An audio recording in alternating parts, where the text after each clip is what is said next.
Om Swastiastu, selamat pagi anak-anak. Bertemu kembali bersama Ibu ya. Kita akan belajar pelajaran bahasa Indonesia. Masih di bab 2 ya, tentang merancang karya ilmiah. Dan untuk hari ini Ibu akan mengajak Anda untuk masuk ke dalam kompetensi dasar 3.15 yang isinya menganalisis sistematika dan kebahasaan karya ilmiah. Anak-anakku, sistematika. Nah, apa itu yang dimaksud dengan sistematika? Sistematika itu adalah klasifikasi ya atau penggolongan. Jadi seperti di pertemuan sebelumnya sudah Ibu jelaskan bahwa karya ilmiah itu bisa digolongkan. Yang pertama bentuk populer, yang kedua bentuk semi formal, dan yang ketiga bentuk formal. Jadi sistematikanya tergantung sekarang karya ilmiahnya itu bentuk apa. Bentuk populer itu misalnya artikel. Kalau bentuk semi formal itu biasanya makalah ya. Dan yang ketiga bentuk formal itu salah satu contohnya misalnya skripsi. Jadi akan ada yang membedakan dari sistematika ketiga bentuk karya ilmiah tersebut. Kalau kita tahu skripsi tentu lebih lengkap, bahkan ada tim pembimbingnya juga. Kalau bentuk semi formal makalah tidak ya, tidak ada tim pembimbing. Apalagi bentuk populer kalau artikel. Jadi dia biasanya bentuknya menggunakan struktur, bisa berupa teks eksposisi, bisa diambil dari struktur itu juga untuk mengetahui sistematika dari karya ilmiah bentuk populer. Jadi tergantung bentuk yang ingin dianalisis dalam sebuah karya ilmiahnya. Nah, anak-anak, itu sistematika penulisan karya ilmiah. Kemudian, selain sistematika penulisan karya ilmiah, Ibu juga akan mengajak Anda untuk mengetahui kaidah kebahasaan dalam karya ilmiah. Jadi, meskipun sebuah karya ilmiah itu berbentuk populer, formal, atau semi formal, karena dia merupakan karya ilmiah, maka harus ya mengikuti kaidah kebahasaan karya ilmiah. Kaidah kebahasaan karya ilmiah itu yang pertama menggunakan kata ganti. Yang kedua menggunakan kalimat pasif ya. Dan yang ketiga menggunakan kata denotatif. Menggunakan kata ganti maksudnya dalam penulisan sebuah karya ilmiah itu jangan menggunakan kata aku dan saya. Kalian bisa mengganti kata aku dan saya dengan kata peneliti atau penulis. Kalau dia berbentuk ya, jadi bentuk karya ilmiahnya itu berbentuk formal dan semi formal, maka Anda bisa menggunakan kata ganti peneliti. Tapi kalau dia berbentuk artikel, jadi bentuk populer karya ilmiahnya, bisa menggunakan kata ganti penulis.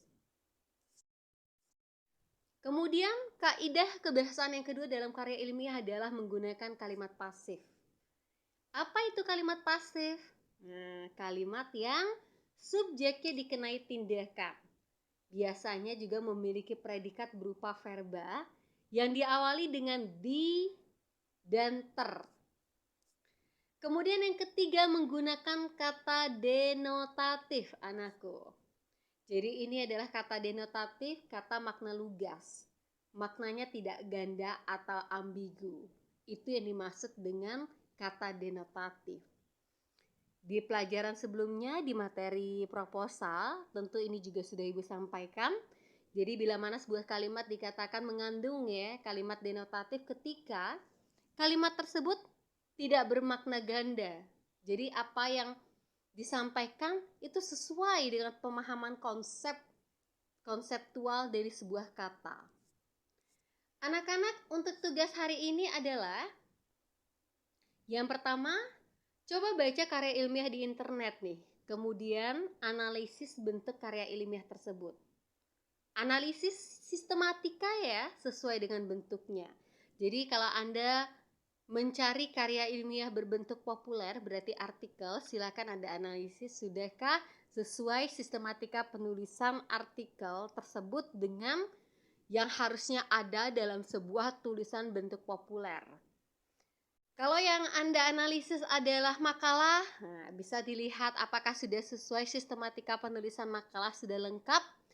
Kalau dia berbentuk formal ya, skripsi mungkin yang Anda temukan dalam sebuah tulisan di internet, silakan Anda analisis. Sudahkah memenuhi standar sistematika penulisan dari bentuk karya ilmiah formal yaitu skripsi tersebut. Jadi terserah, bebas mau artikel ya, bentuk populer atau mungkin mau makalah, bentuk semi formal atau bentuk formalnya skripsi, silahkan dipilih salah satu, mau pilih tulisan berbentuk apa, kemudian analisis sudahkah memenuhi standar kelayakan ya sistematika sebuah penulisan karya ilmiah sesuai bentuknya. Kemudian setelah Anda dapatkan, yang kedua tugasnya ada 3 jenis kebahasan dalam karya ilmiah yang baru saja Ibu sampaikan pada Anda. Silakan Anda temukan masing-masing 5 kalimat yang menunjukkan kebahasaan karya ilmiah tersebut. Nah, jadi misalnya saja kebahasaan yang pertama penggunaan kata ganti. Silakan Anda tulis 5 kalimat yang menandakan penggunaan kata ganti. Jadi menandakan penggunaan kata ganti dalam tulisan yang Anda analisis. Ibu minta 5 kalimat tiap kebahasaan. Jadi karena ada 3 kebahasaan, maka Anda membuat 15 kalimat. Baiklah anak-anakku, demikian pelajaran kita hari ini untuk kompetensi dasar menganalisis sistematika dan kebahasaan karya ilmiah. Dan pelajaran hari ini Ibu tutup dengan Om Santi Santi Santi Om.